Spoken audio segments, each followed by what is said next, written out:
Hey, we're streaming live on YouTube. Welcome to the Monday 2 o'clock New Zealand time chat, everybody. For a lot of you guys over in the States, for example, it's going to be, of course, Sunday night. So welcome to your Sunday night or Monday afternoon chat. Depends on where you are in the world, of course.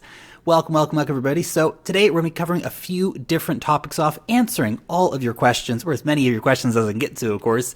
As always, we're going to be talking about what's been going on with Tether. The printing gear is in high gear at the moment. Talk about some of the implications of that. We're also going to be talking about privacy coins today, going over some of the different privacy coins, looking at what really they're doing and my thoughts on those different privacy coins. Mr. Harry Lasagna, Spencer, what's going on, brother? Andres, Phaedro, Supercat, Crypto Time, Richie, welcome everybody to the chat. Super excited to see all of you guys here. So welcome everybody. Now, behind me, by the way, this is the new Bitcoin puzzle. Crypto numbnuts in the house. What's going on? Crypto Lone Wolf. Shout outs to everybody, guys. Welcome everybody. Peter J, it's me, Boss Lady. Super excited to see all of you guys here.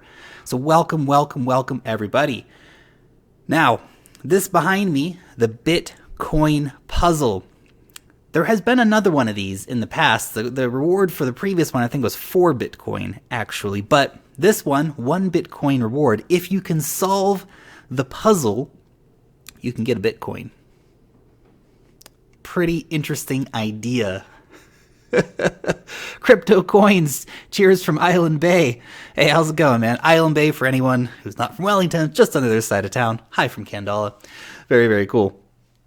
Nice. Now, so, does anyone think, I don't even know where to start with this puzzle?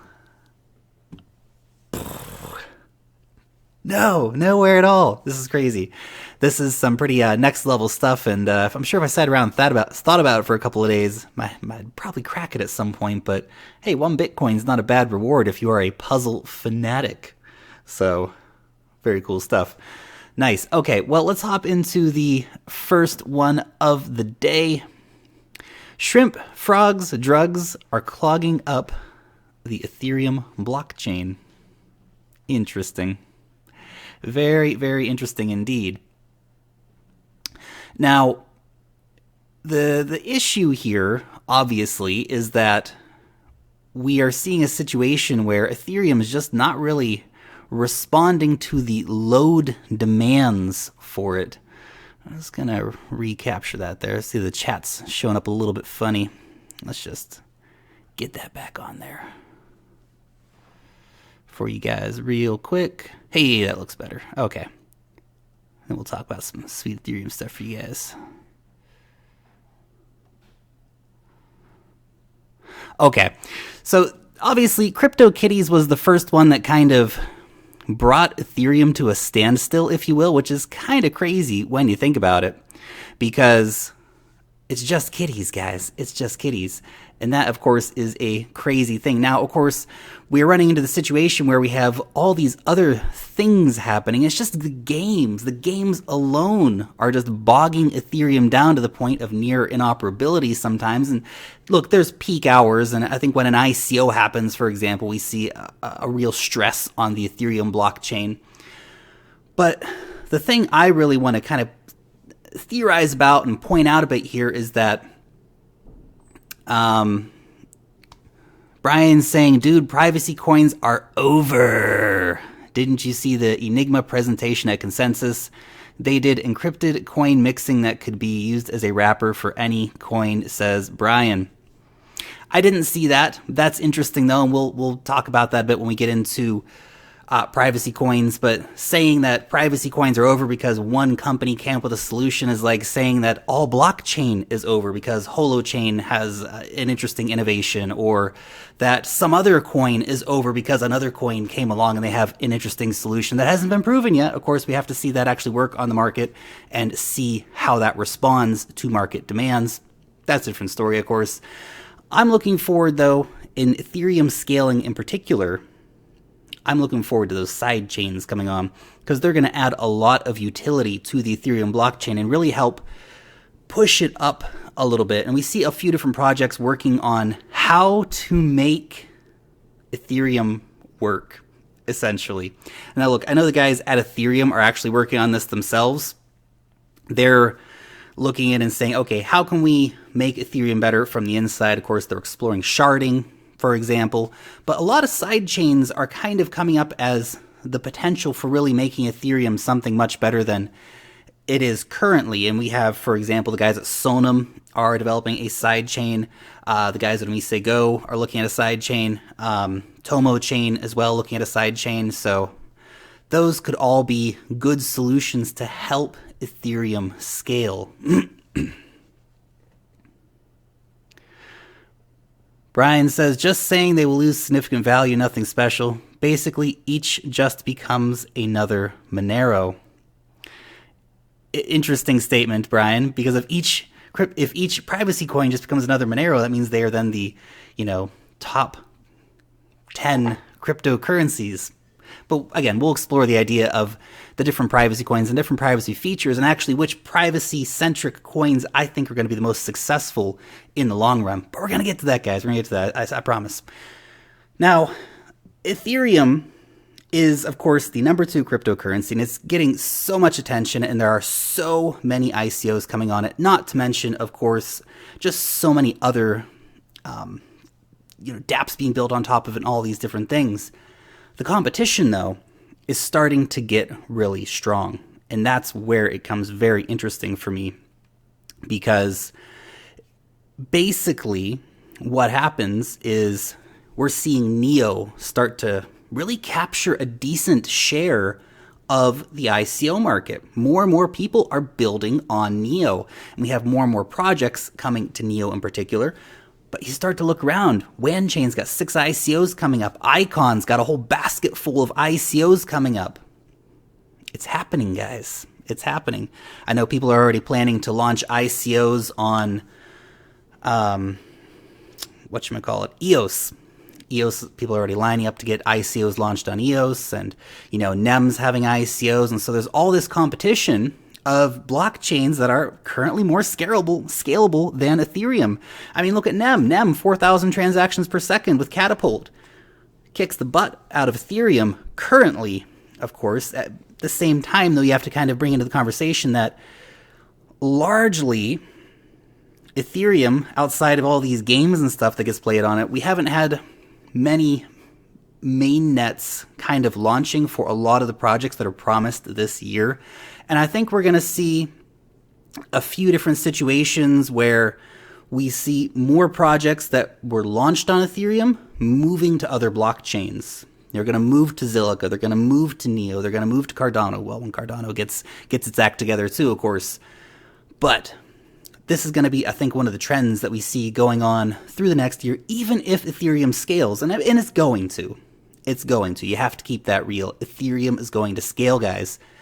But even during that process, because still the majority of ICOs are going on Ethereum, and they probably will continue that way for quite a while, but we'll start to see this shift away where you launch on Ethereum because that's where you launch ICOs, and then you just transition over, you go to Stellar, anybody else. There's so many platforms right now. You're actually really spoiled for choice as an ICO. Ethereum currently is just, of course, the most famous because, of course, it was the first one.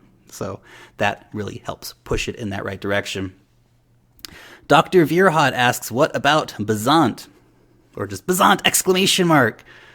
Still ongoing, but I think you can actually pick it up on IDEX right now, which is pretty interesting. So they didn't actually lock up the pre-sale tokens until the end of the public sale, because there's still a public sale to go on.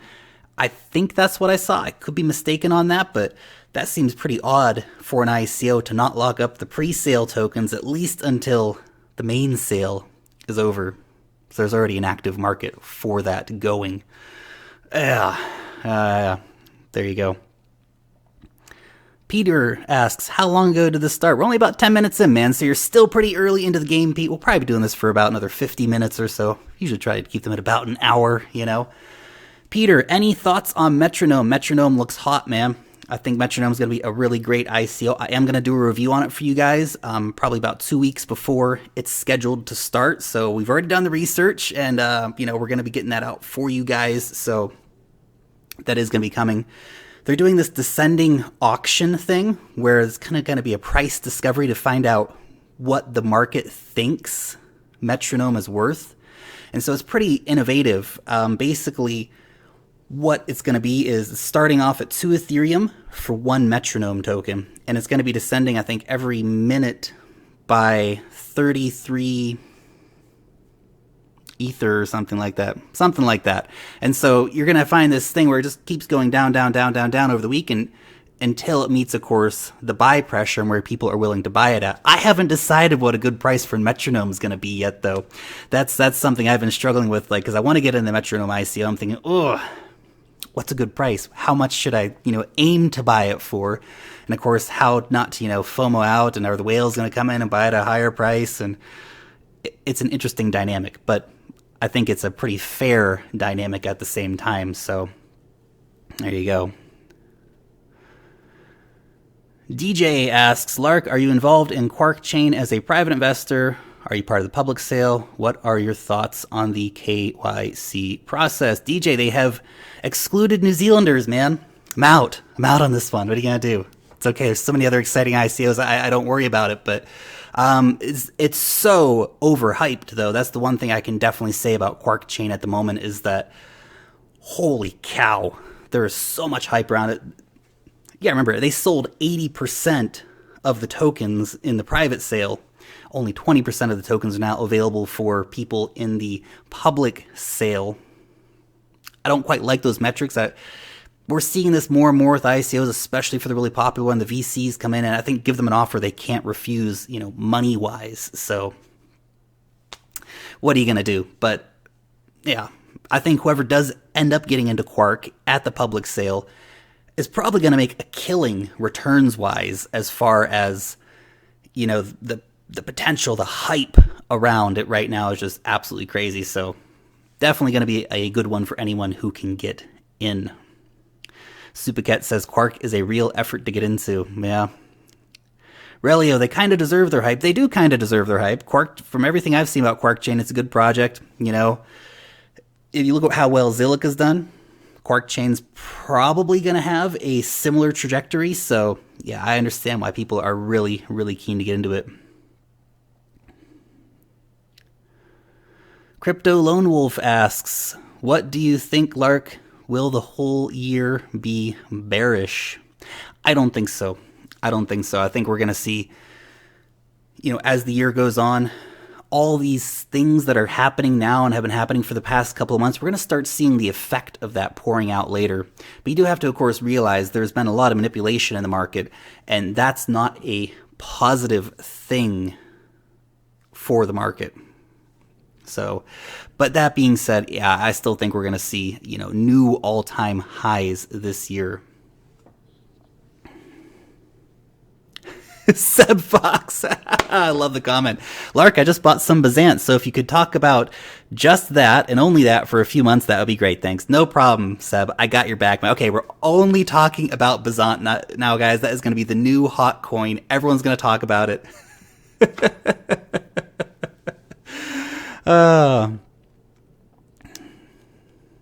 Lark, are you afraid this is not going to be a good year, says Francisco. No, absolutely not, man. I think this is going to be a great year, and I think this is the thing is, what's your metric?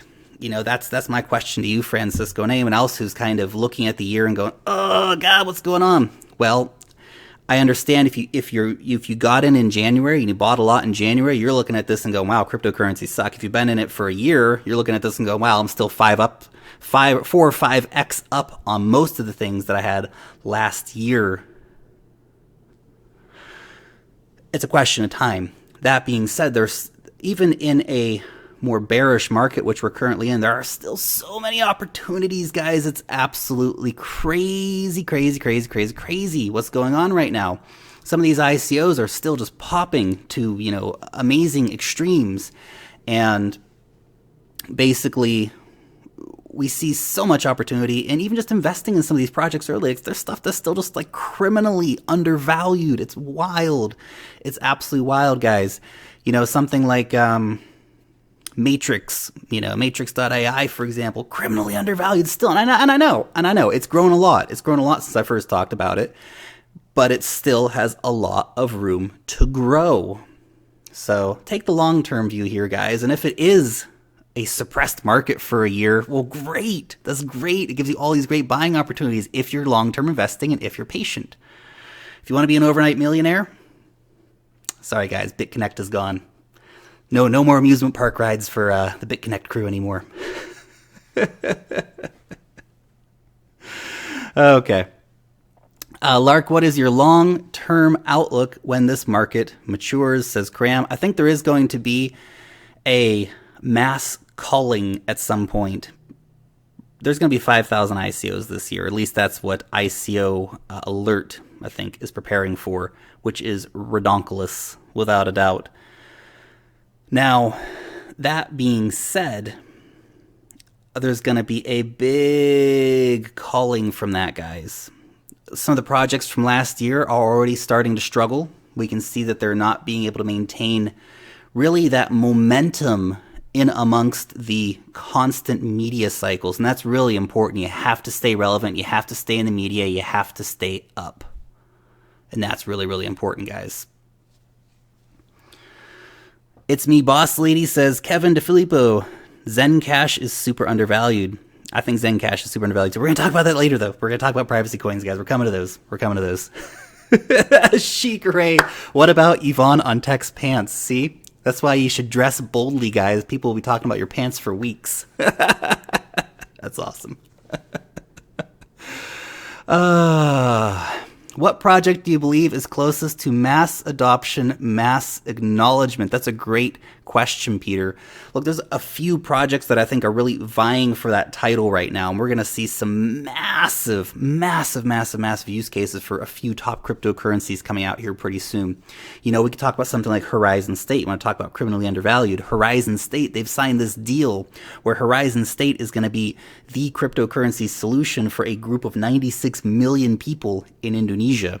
That's pretty big. I think they've got some other really big partnerships lined up coming here in the near future. We could look across to, all the different blockchain platforms, and they're, of course, bringing out real-world utility for companies to reduce costs and all these different things. But then what about PundiX, man? PundiX, that's going to be... If PundiX is successful, oh my gosh, that's going to be crazy, guys. That is going to be crazy. PundiX is going to be putting Bitcoin and, a dozen other cryptocurrencies right in the face of people all around the world. 700,000 terminals within 3 years. That's pretty big. And yeah, there are solutions. You can just use QR codes and tablets and stuff, but I think there's a real psychological thing for people to walk in and go, oh, look, that terminal there, I can buy Bitcoin on it. Oh, interesting. I'm going to buy Bitcoin on that terminal. Oh, I'm going to sell it back now. Oh my God, this is great. So there is a bit of that. And I think that's going to be one of those mass adoption pushers for it. But then we got other things too, like, the Pigsby wallet. That's going to be the whole next generation of mass adoption of blockchain technology and cryptocurrencies. Kids are going to have their first introduction to the Wolo token through the little, cryptocurrency piggy bank. So, Adam, too many platforms, hard to know which one to pick. Man, I feel you on that. We have a lot of new platforms coming out here in the very near future. And that's part of the problem, too, is that we keep seeing all of these different platforms coming out, coming forward. And, yeah, which ones are going to be the best platforms? It is a hard question without a doubt. But we have some incredibly promising ones out there. Dr. Veerhot, $1,000 only between Elastos, Track, and Holochain. What percentage of each? Dr. Veerhot, you're asking me the wrong question, man. Because this is not a channel for financial advice, of course. But the thing I would recommend for you to think about would be, what's your portfolio already look like?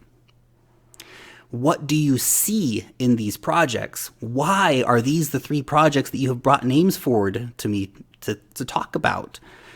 I'm invested in one of those 3, and they're all interesting projects, without a doubt. Elastos has got super high level support, and it's really interesting. I'm a big Lastos fan. But Track, though, wow, those guys are super passionate, and they've got a great idea and great partnerships already. Holochain, I think it can do really well in the long term. It's unproven, though. We actually have to see how that tech plays out. So, something to think about, man.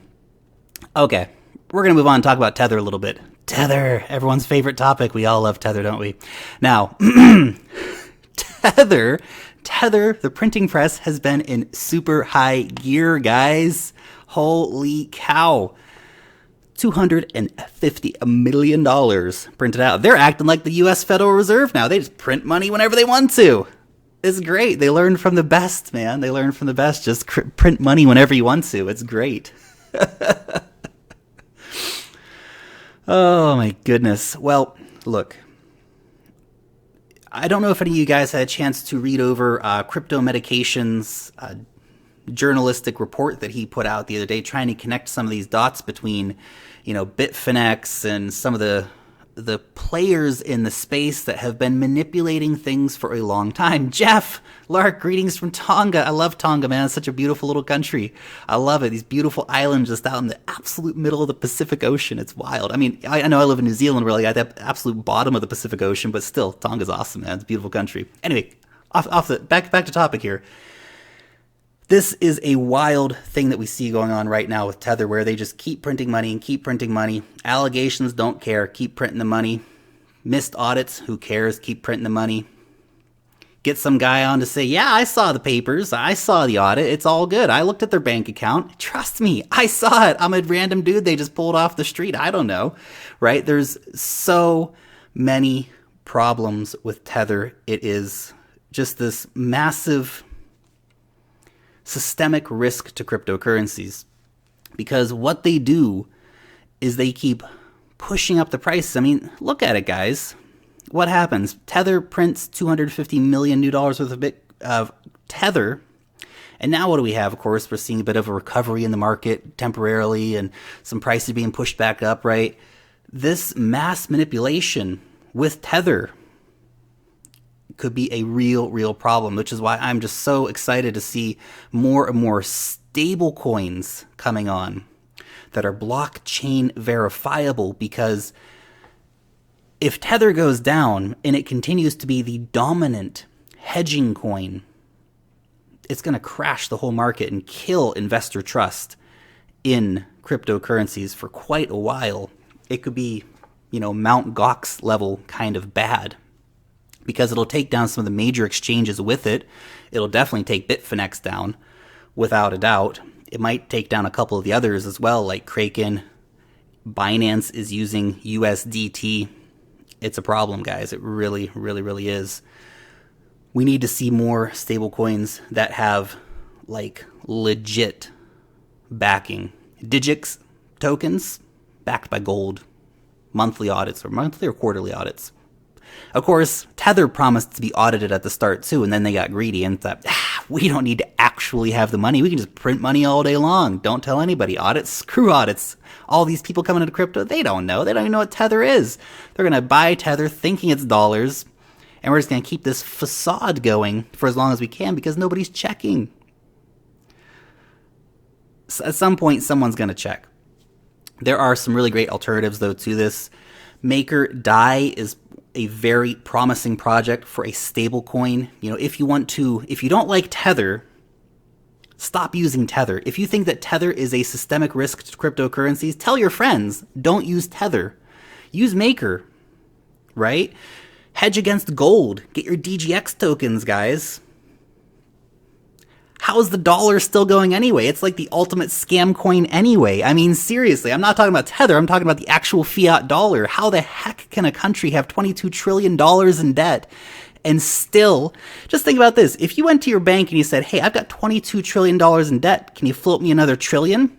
They would look at you and just what are you talking about? You're crazy. But because it's a country, they can keep getting away with this kind of stuff. Ay. Anyway, look into stablecoins, guys. MakerDAI, Haven.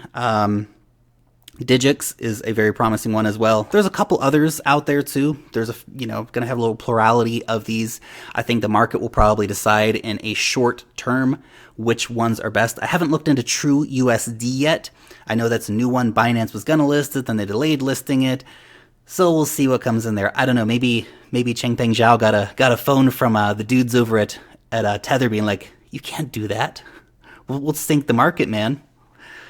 You never know. This is the thing. When you read that article about the dirty stuff going on in the cryptocurrency markets, nothing would surprise me, guys. It's basically a mafia on the inside who are manipulating markets through fraudulent actions. It's a problem. It's a problem, which is exactly why you have to not support Tether. Don't use Tether. Tell your friends not to use Tether. Use something that can be verified by blockchain technology. This is why we have blockchain technology, guys, so that we can actually verify these things, have transparency. Tether is anti-cryptocurrency. It's anti-blockchain, and it should not be supported. Okay, that's my rant on Tether for the moment. Okay, I promised you guys we were going to talk about privacy coins today because I know a few of you guys have been mentioning already in the chat that the guys over at Enigma came out and they're talking about some secret contracts and stuff like that. And that's really interesting, actually. I haven't looked at Enigma in a super long time, to be honest. But what I do want to do is actually really dig back into Enigma. And I might have to do a new review on that for you guys here in the near future because, I think it's secret contracts and stuff like this. It's actually pretty cool. So I'm going to have to definitely check into that a little bit more, but I want to expand on privacy coins today and talk about, really, I guess, where I see privacy coins going. And look, there's going to be a lot of competition in the privacy coin space. T, thank you for the contribution, man. Thank you. Well, thank you for coming out here and listening to me talk about cryptocurrencies, man. It's you guys make all this possible, Without you guys coming out here and, listening and hitting that like button and all that stuff, which really does matter, guys. It really does. It takes, a tenth of a second from you guys, and it actually helps these videos rank much higher on YouTube. So it's super awesome when you guys do that. That being said, okay, privacy coins, guys. Privacy coins are like cash. And that is why I think we're going to see more stories like this where CoinCheck has delisted privacy coins. Now, hey, look, CoinCheck, they're not the world's biggest exchange. They're a big exchange, without a doubt. They're not the biggest in the world. And when we start seeing, Bittrex, for example, delisting privacy coins, well, we might have to really start worrying. But Gemini has just listed Zcash, which I think is really cool and gives an extra level of seriousness to something like Zcash and to privacy coins overall. So, Brian, thanks for the contribution, man. Much appreciated. Much appreciated, without a doubt. Now, Brian says, hit up This Is Tor at Enig. I'm sure he'd be happy to chat. Yeah, that could be interesting too, man. I'd be more than happy to host the guys from Enigma on the channel if anyone's, got that connection. I'd be more than happy to talk to those guys. As decentralized exchanges come online more, I suppose, I worry less about the delisting of privacy coins on centralized exchanges because I, of course, think that overall, decentralized exchanges are going to largely take over, especially when we start seeing fiat gateways into the decentralized exchanges, and some of them already have it. This is the thing, is that, like the Waves DEX, have any of you guys ever used the Waves DEX? It is just so super easy to use, and you can actually upload actual dollars and actual euros to your Waves DEX account. I think it's one of those like decentralized exchanges that just totally goes under the radar, but actually Waves is pretty awesome. So if you haven't checked it out, I would definitely go and check it out. Crypto Lark, are you interested in debating crypto topics? Always, man. Always. Now, the long-term perspective for privacy coins, I personally think there's always going to be a place for them. Even if Enigma is bringing out some powerful tools, you will still see a calling for privacy coins. We're actually going to go through each privacy coin. I'm going to kind of share, well, not each and every privacy coin, but some of the top privacy coins and, share my thoughts on those for you guys. So Nigel asks, Lark, did you get in on Unibright? It's flying on IDEX. Yeah, I saw it was going up on IDEX. That's great. That's definitely very, very cool. Oh, there we go. Unibright just listed on IDEX. What do you think of Unibright? Unibright's a great project. I think it's, business solutions, enterprise solutions, anything that can save businesses money is going to do well in the long run. And I think it's a project that's kind of got like just the right amount of hype. I think through social media, it didn't get like super overhyped, but it got a pretty good amount of hype. And I think, a few of us key YouTubers were able to talk about it at the right time and help them get a bit of that, extra momentum. So I like Unibright. I think it's a very cool project. Okay, let's move on to the first one, Monero. Monero is, of course, the old boy when it comes to privacy coins, currently ranked number 12 over here on CoinMarketCap, using ring signatures. This, of course, is the cryptocurrency that you've probably been mining in your browser and you don't even know it, but it's probably been happening. Julio, can you stand up and do a 360 spin? We need to know if you're a human or half man, half bird. I'm a half man, half bird, my friend. I would indulge you, but it would knock the green screen down. It's a different party. Now, Monero has really been showing itself to be, at the end of the day, a strong privacy coin.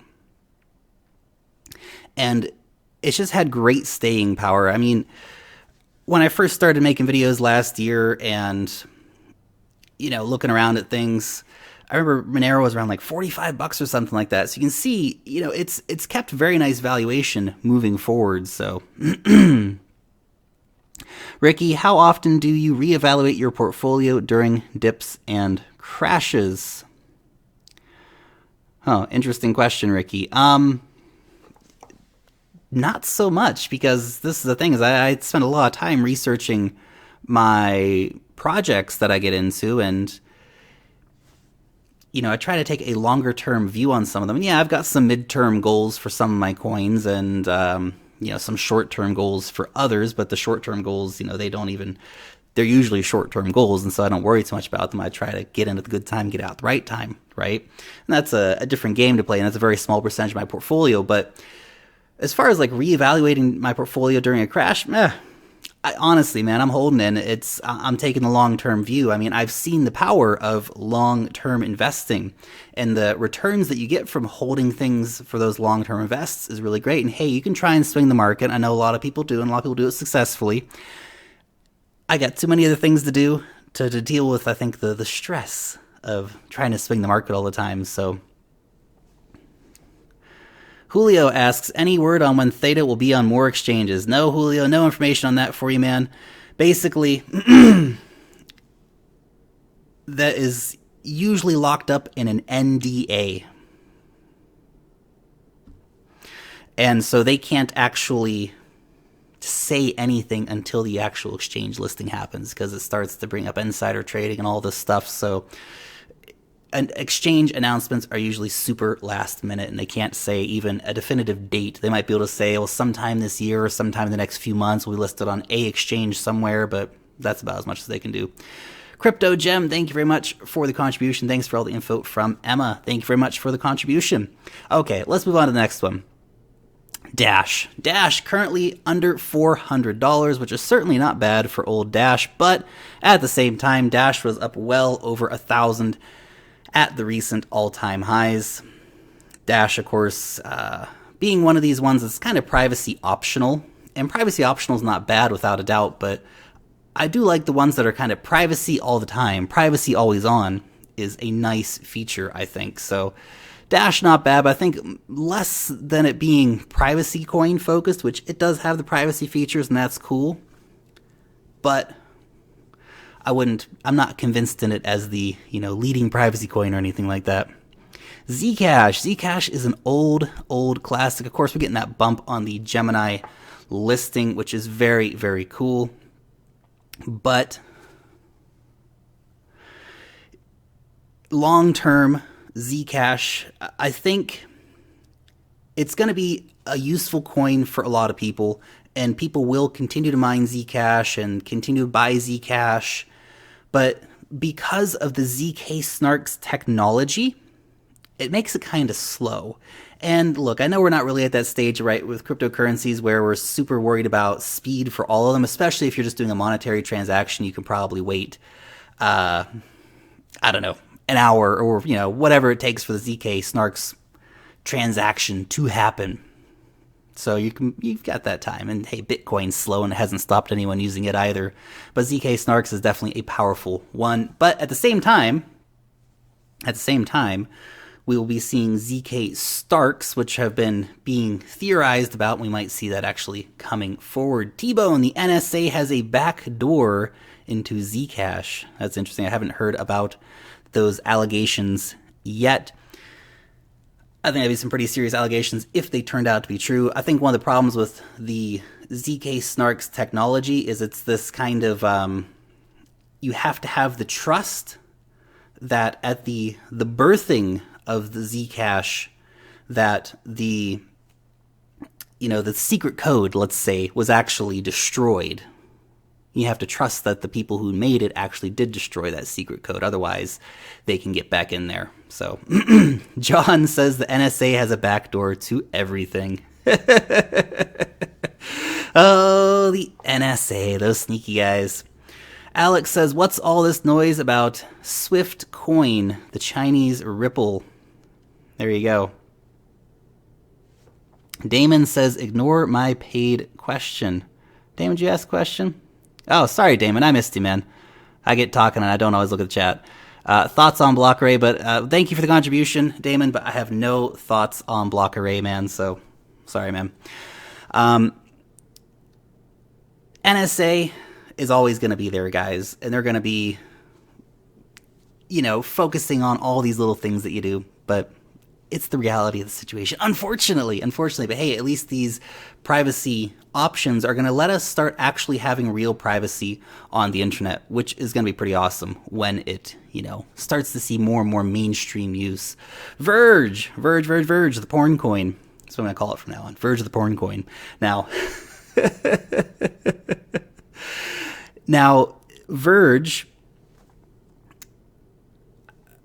yeah, it's interesting because it's seen so much traction, and I think there's a massive community behind Verge, and it's one of those communities that it's kind of a love-hate thing. There are a lot of people who hate Verge, and there's a lot of people who love Verge, and I'm not in the love category. I'm also not in the hate category either. I just don't really think that Verge has conducted themselves in a very professional manner, and they're one of these coins that, with the current team running them and the current kind of mentality behind Verge, I think once we see a mass professionalization of the cryptocurrency space, I don't see Verge lasting. But hey, I talked trash on Verge, I think 6-7 months ago, and it went from, sub 1 cent to like 22 cents. So, it certainly has proved well for Verge investors, but I've never been greatly compelled by it either. Andy asks, thoughts on Tron and Ven? Sure, man. Tron is without a doubt a coin that, when they've got so much money, it's ridiculous. There's no reason that they wouldn't simply develop what they want to develop, right? So, massive money behind Tron. They've definitely got the options to develop great things. I think the mainnet is going to be pretty awesome when it comes up. And like I said, it's like what I said when I did my Tron review. This is a project that's going to take them actually a few years to deliver on something decent. VeChain, on the other hand, mainnet coming up soon. Projects ready to be launched. Stupid amounts of really, really great partnership. VeChain's definitely going to be awesome. Tron still has a lot to prove. So we'll see how it goes. MCT airdrop for Neo. Crypto R Us. Lark, how do you set up your screen to have the chat and your screen both up at the same time? Use XSplit, man. XSplit is what I'm using at the moment. Spencer, so you're saying you're on the verge about Verge. That's true, man. DJ, what ICOs are you planning to invest or investing in right now? Look, there's a lot of promising ICOs coming out. I'm not going to say which ones I'm thinking about or not thinking about, but I don't want to try and, shill stuff to you guys in that way. But there's a lot of really promising stuff coming up. There's ones that, like Creator.ai, I think they might be the ones to actually do this content creation in a very positive way for content creators. What else do we got here? One Ledger, although they have had a bit of a problem with their KYC process as far as crazy amounts of demand. It's tough because these whitelists and stuff get closed out so quickly. Obviously, Metronome's going to be exciting. Crypto Curve as well is looking very good. Certic, Sovereign, Cadena, Thunder, the Neo operating system. We've got the Newton project coming over on Elastos. I haven't had a chance to dive into it very deeply yet, but that's pretty cool. I like the idea. Solana as well. We've got Pigsby coming up. So there's a ton of stuff coming out right now, guys, that's really, really exciting. And there's some others that, Card Stack is coming up pretty soon.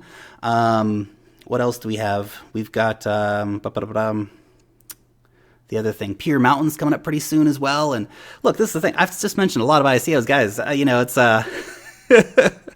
I will be very, and those are ones that are on my list of things that I'm kind of looking at the moment. I might invest in some of those. We'll see. So, have to have a look when it actually comes time. It's will I get into the whitelist or not? Right? That's always a bit of a problem, isn't it? You definitely have to actually find a way to get into these sales, and sometimes you just don't do it. So, what are you going to do? Brian, what do you think about Nulls going mainnet? It's awesome, man. It's awesome. I'm super excited about Nulls getting onto the mainnet finally. It's just super anti-hype project. They've just been totally chilling in the background, guys, honestly. And it's going to be one of those ones that's going to go, woo! And people are going to be like, hey, why didn't I know about Nulls? Nulls is pretty cool. Randy, what are your thoughts on the KuCoin shares dividends? Seems like a great deal to me. I agree, Randy. I love dividend tokens, man. It's such a cool idea. Any token that's going to be paying you out all the time in dividends. That's why like Spotcoin, super cool. Ambit Mining, also looking cool. Crypto Zombie in the house, man. What is going on? Welcome to the party. Welcome to the party. Crypto Zombie, man. We got to get a group chat going one of these days. Maybe next week, man. I'll message you about that later. But it'd be great to have like a, the crypto all-star team, hanging out and having a sweet, multi-person chat for you guys. So T-Bone, keep up the good content, Lark. Komodo, better privacy than Zcash and insane transactions per second. Thanks for the streams, bro. T-Bone, most welcome, man. We're going to be talking about Komodo here in a couple minutes. Let me get back to my chat here on privacy coins, Bitcoin Private. Now, I interviewed the guys from Bitcoin Private, and they, they're really excited about their project. But I look around the privacy coin space, and I think, okay, Bitcoin Private, they're using the name Bitcoin, but it's not actually Bitcoin. It's actually a Z Classic fork. But they are going to be moving their code base to the Bitcoin code base, which is interesting. But nevertheless, basically, this is Bitcoin, or intended to be Bitcoin, with ZK Snarks technology. Cool. I dig that. Now, comparing to the other privacy coins, though, Bitcoin Private has a real uphill battle. I mean, it's got the name Bitcoin in it, which is cool, but we have got to see, I think, real adoption. And there's so many other cryptocurrencies, privacy coins in particular, already have these really great communities going. Like the Monero community is huge. The PivX community is huge. The Verge community, love it or hate it, it's a monster. A monster. There's so many just die-hard Verge enthusiasts out there. It's got a real community behind it. Bitcoin Private needs to prove it that they can get a community. It's got ZK Snarks, so that's cool. We all love ZK Snarks. I mean, rock and roll, but still, you know what else has ZK Snarks? Zcash. So, anyway. Crypto Birds. Yeah, we're guys talking about getting me Crypto Crow and Crypto Eagle, Crypto Candor. I guess she's a bird. Yeah, all these people would be great. There's so many awesome YouTubers out there in this space. I look around and I watch some of the content from the other guys and I just go, man, there's just so many cool people out here in the cryptocurrency space. You guys are just totally spoiled for like people providing super awesome content. For me, it feels really great to be involved in, cryptocurrency content creation, whatever you guys want to call it, getting to talk about cryptocurrencies on the internet with you guys, it's absolutely awesome. And, to share the space with people like Crypto Zombie or, Crypto Daily, Crypto Candor, Blockchain Brad, all these guys. And, the list goes on and on. There's so many people doing really great content. It's awesome. It's awesome. Crypto Bobby and, Coin Mastery and stuff. Those guys are doing really, really great content. So, this is the thing. Anytime you guys are out there checking around for people to watch, just really, really make sure you're finding people who aren't just, shilling stuff to you, because the long term, you want to find people who are giving you information, educating you, giving you, as much unbiased information as possible, saying, hey, here's this thing, here's the information about it. What do you guys think about it? And that's what I always try to do. And I know there's quite a few other guys out there who really try to focus on that. So, anyway, let's move on to the next one here. WAN chain. Now, WAN chain, very interesting. Ethereum with ring signatures, essentially. Essentially, guys. Ethereum with ring signatures. Now, that's pretty compelling, actually, because if you have Ethereum with this powerful privacy feature, interesting. I think WAN chain is just getting started, guys, and it's only currently at a $657 million market cap. And I say only, and I know that's a lot, but at the same time, this is one of those ones that, man, I just see WAN chain easily getting up to, 100 plus on the coin, but it's just a question of time, guys. Always a question of time, of course. Okay. What do we got here? You need thick skin hosting a crypto YouTube channel. Yeah, that's for sure, man. That's definitely for sure. Okay. Yeah, WAN chain is one I'm definitely a big fan of. Okay, next up we have Hshare. Now, Hshare is an interesting project. I've never actually had a chance to really do this project its due justice and actually looking into it properly, but the basic rundown is they are going to be side chains, but using all kinds of crazy technologies. So dual side chain composed of blockchain and DAG systems. That's interesting. They're also using zero knowledge proofs and proof of work and proof of stake, and it's got a lot going on here. And not a lot of people talk about it, but it's certainly an interesting project. So I find it so interesting that some of these ones can be, I feel like there's going to be a real space for privacy coins as just privacy coins. And that's going to be your Moneros, that's going to be your Zcashes, your PivXs. And then the other ones are going to be these ones that are offering privacy features with so much more. We're a privacy coin, but we're also going to be, here to help supplement existing blockchains like Hcash, for example, or we're going to be rolling our own blockchain with cross-chain smart contracts. What? Cross-chain smart contracts? Get out of here. That's crazy. And of course, they're going private as well. That is really, really awesome. That moves us on to Komodo. Now, Komodo is one of those, you can call it the sleeping dragon. The sleeping dragon. Now, Komodo is very, very interesting. It's got privacy features, decentralized ICOs, and it's got, they're currently testing it on awesome amounts of transactions per second. A massive team behind it. I've talked to the guys from the team a few times, and a lot development-wise is going on over there. BarterDex has been a bit disappointing previously. That is their decentralized exchange, but they're actually really pushing now to have a much better user experience for the Komodo BarterDex.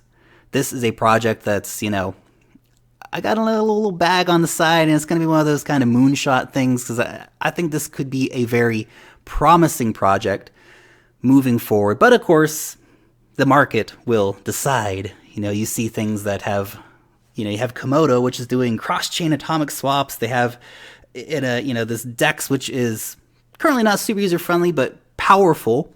You have the decentralized ICO, you have privacy features and all this stuff, and then you have other projects that don't even have a mainnet or, a little more than an idea, which might have higher market cap valuations, because the market is irrational, guys, and a lot of it is built on hype. And as good as your tech may be, and Komodo's got great tech. It's innovative tech. It's interesting tech. Turboman's saying that Komodo needs better PR and advertising. I absolutely agree, man. They've done pretty good in their rebranding. I remember when I first talked about Komodo, their website was not super awesome. And that's one thing I think Komodo struggled with. I know they have brought on some new people on the team to help actually push better marketing forward. But the tech behind Komodo is definitely solid. And this, I think, is part of the, in a funny way, is the problem with Komodo, is that most of the team are just total tech heads, and they've just been focused on like trying, okay, how can we just make this tech even more awesome and keep building it up and da-da-da-da-da. And the PR side, which is important, guys, it really, really is. Having a regular, powerful message to convey to investors, to convey to potential new investors, is an important part of the equation. So hopefully Komodo can really nail that game this year. I'm super excited to see the decentralized ICOs moving forward. I think it's a model that's going to be strong, and I think will compel more ICOs to actually come over here and build on top of Komodo. So what about Bitcoin Hashflare? The team is from Komodo. Not sure, man. Not sure. Haven't looked into it, to be honest, on that one. Zencash. Zencash, another privacy coin. Now, Zencash is interesting because it actually brings so much to the picture that, again, this is kind of, we're thinking platform level here, guys. That's why, like, Wanchain and Komodo and Zencash are very, very interesting. They actually bring a lot to the table outside of just being a currency. And that is something to keep in mind here is, yeah, it's a currency, like Komodo, it's a currency, but it's also more than that. The platform delivers more than that, which is pretty cool. Lark, what do you think of the Monero forks? Asked Pete. Pete, to be honest, I have had no time to look into any of those Monero forks, but I do know one thing is that Monero largely is being driven by Fluffy Pony. And Fluffy Pony has stayed with Monero. And much like a lot of the forks that we see, I don't have any great faith in any of those forks, but at the same time, I haven't really researched any of them in any great depth, so maybe somebody's going to find something crazy and interesting to do with one of those Monero forks, but I haven't seen that yet. Maybe I will review my statements later on that, but currently, Monero is Monero. The forks are... they're there. They exist. Bobo Deluxe says Zencash was the one that Tika Tuari was pumping. That's the Palm Beach club guys. Yeah, they were definitely talking about that in their paper. Pumping, is that the right word? I think what they do is they do research on different projects, and they go in and say, hey, this is a project that's got great legs. It's got real potential, right? So we have this privacy technology. They, of course, have a self-sustaining funding model, which helps give them a real edge, guys. It really, really does. You can't deny that at all. So it's money, it's messaging. Zenhide for web traffic, that's really interesting. ZenPub, this is anonymous publishing, guys. I mean, when I heard this is like whistleblowers, boom, could be a real great potential for that situation.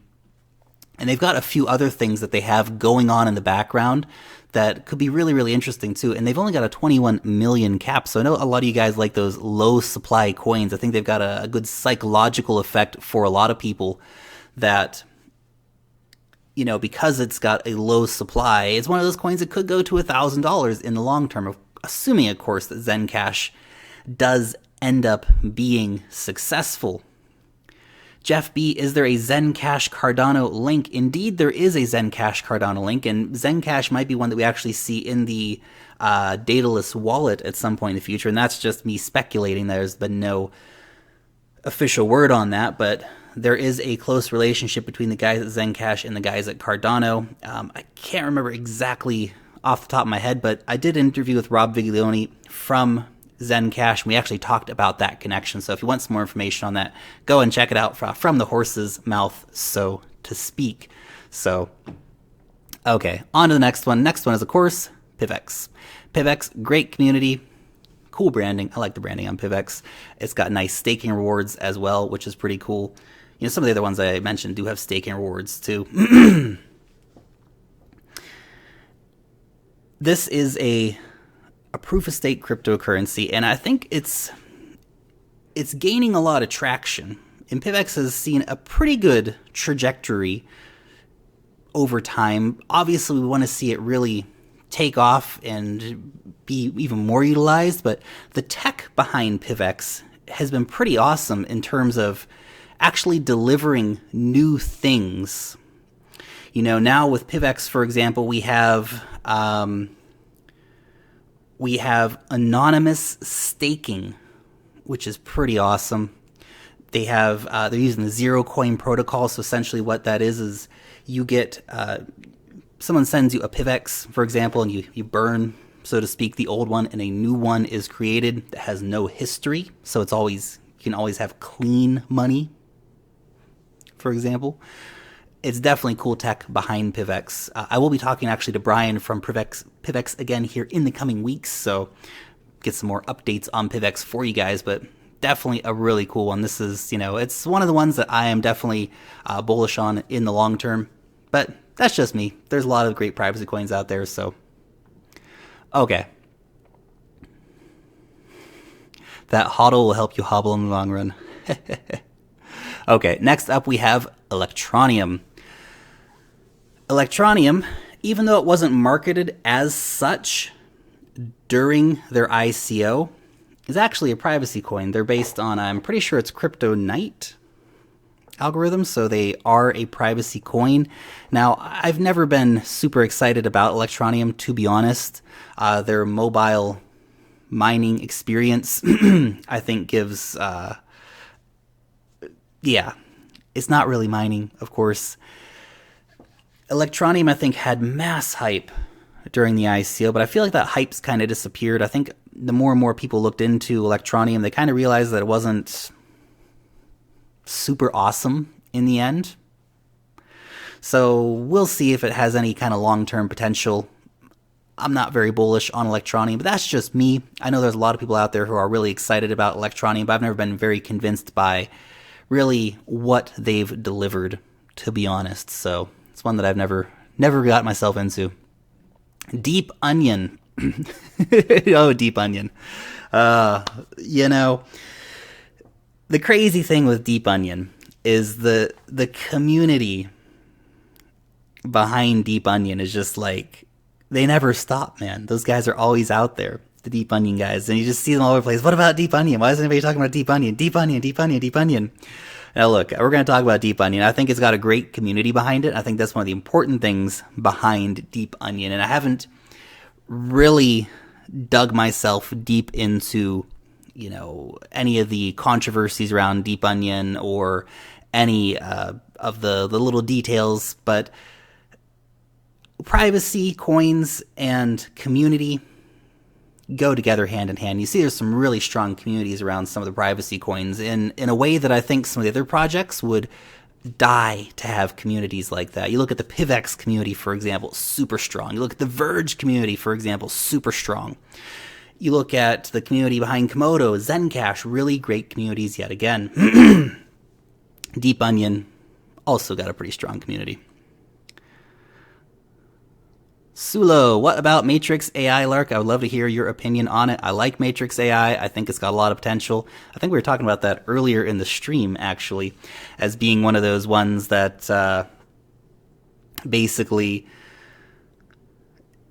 will long-term be something of a monster. And I think, did I use the term criminally undervalued? Potentially. But it's definitely got a long way to grow, Matrix.ai. But at the same time, we have a long road of development for Matrix.ai too, so something to keep in mind. Crypto Gems says, Lars, it's Lark by the way, I am down 85% on HTML, might just hold it for now, what about you? I don't know. I have never looked into HTML, to be honest. I guess the question is, why did you buy it? What did you see in it? You know, if it's a project that you really believe in, well, then maybe you might want to hold it. You seem to want to hold it. Maybe you're looking for a validation of someone to say, yes, continue holding your bag. But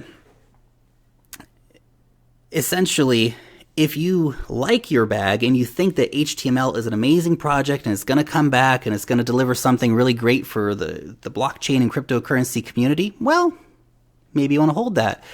If, on the other hand, you bought HTML because maybe you hadn't researched it that much, maybe you thought it was going to go up, maybe you thought it was a good time to buy it, and, well, there's a conversation to be had there too. But I think you really have to be introspective here and ask yourself, well, why did you buy it? Why, what did you see in it in the first place? Mr. Hair Lasagna, no onion or electronium for me. Me neither, to be honest. Okay, and a quick mention on a couple of the other ones here. Z Classic has, unfortunately for the Z Classic community, kind of become like a pump and dump coin, as people keep forking it and making announcements that they're going to fork it, and then the price pumps up massively and then drops dramatically, which is unfortunate for anybody who is actually a Z Classic community fan, but I don't think there's probably very many people left in the Z Classic community after the kind of abuse that it has gone through. Cloak Coin, 212 on CoinMarketCap, recently listed on Binance, which is cool. Cloak Coin, I've talked to the guys from Cloak Coin a few times. It's okay. I don't mind Cloak Coin. It's one I've never wanted to pull the trigger on personally. I haven't been super convinced by the economics behind it. For example, I think it's a 1.8% fee to do a shielded transaction, which, you know, hey, if you're sending like $1,800, that's crazy, man. Or sorry, if you're sending like $100,000, and people do that all the time with cryptocurrencies, that's an $1,800 fee. Nah, that's too much. They're going to choose something else to do those shielded transactions. And that's why I say that I'm not super convinced on the economics behind Cloak Coin. It's good staking. That's cool. Someone's saying 6% per year. Well, that's cool. I like the staking rewards for Cloak Coin. That's nice. But if I'm going to send large private transactions, I'm going to choose Monero, man. Honestly. Or I'm going to choose one of the other cryptocurrencies that I've spoke about that doesn't have this kind of base percentage fee in that way. So something to think about. Anyway, with that one, what else do we have here? Zoin, is that a privacy coin? I think that's a privacy coin. Aeon. Aeon is one of those ones that's just never gained traction. It's never gained a big community. I've seen it pump up and down a couple of times, but other than that, hasn't really done that much. I'm pretty sure it was a fork off of Dash. Not convinced at all. I'm again pretty sure it's another privacy coin. I was just blasting up these tabs before we got into the conversation here today, guys. But you know, it's yeah. These coins live or die by communities at the end of the day, guys. Vauvan, thanks for the contribution, man. Your thoughts on Hacken? Hacken's awesome. I'm a big fan of Hacken. I think they're going to deliver much needed things to the cryptocurrency space. At the same time, you know, there are other projects coming in which are maybe aiming to do some similar things, so they may not be the only ones for long, but currently, I think Hacken's got a real leg up on the situation. Colton, I don't believe either HTML or STO are privacy particularly. I have no idea. So there's someone asking about them. Privacy coins will be phased out by regulators. Only DEX will support them and liquidity will be low for all of them. Interesting comment. I think that they will be phased out to an extent by regulators because they are the equivalents of having cash. And you know how little the governments like people having cash. That's why we see all of these laws being passed against it. Now, at the same time, I think the DEXs are going to have increased liquidity in the future. I think we got to look ahead 5 years and think, okay, there's going to be this whole just explosion of utility for DEXs. Like, for example, Kyber Network. Anytime I need to trade an ERC20 token or want to buy an ERC20 token that is available on Kyber Network, that is exactly where I do it because it's so freaking easy. There's none of this BS of having to go to an exchange, move it all. No, it's just super easy, man. I love it. I absolutely love it. And I think once people start realizing how easy some DEXs can be, It's going to be great. You asked about Zebi as well. To be honest, man, I have not researched into Zebi in any length at all, except for opening the website a couple times. So I cannot give you any real indication of how I feel about it one way or the other. But I will do a review on it one of these days here in the near future. Currently, I've got Zebi on the community coin vote of the week. It is neck and neck with Bab, and Enigma is in third place, although Enigma might pull a last-minute, shoot ahead. But hey, we'll have to see how that plays out in the end. Sam, Bitcoin Cash is the real Bitcoin. No SegWit or Lightning. Well, Sam, the problem with Bitcoin Cash is, I think, that no one accepts Bitcoin Cash is Bitcoin. And I think that's a real problem that Bitcoin Cash needs to move beyond. If Bitcoin Cash could just focus on being Bitcoin Cash and, stop basically using @Bitcoin Twitter handle to talk trash on Bitcoin, for example, I think Bitcoin Cash would be a lot farther ahead if they just tried to make a case for why they are useful.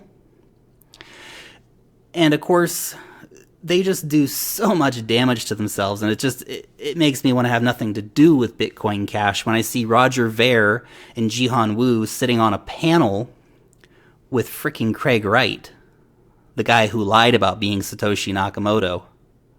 Like, are you kidding me? These are the people that they choose to spend their time with, and these are the people behind Bitcoin Cash, guys. This is the thing. It's, highly centralized with these mining guilds in China. The people behind it are, I don't want to sit here and talk trash on Bitcoin Cash, but man, it just, a lot of rubbish going on with that recently, and I just wish they would focus on actually doing their own thing. But they haven't. They've gone on a campaign of attack against Bitcoin, and the people behind it are highly questionable, and the motives are questionable as well. So, whatever. Well, there you go. Anyway, Jared, Bush did 9/11. Should we end it there?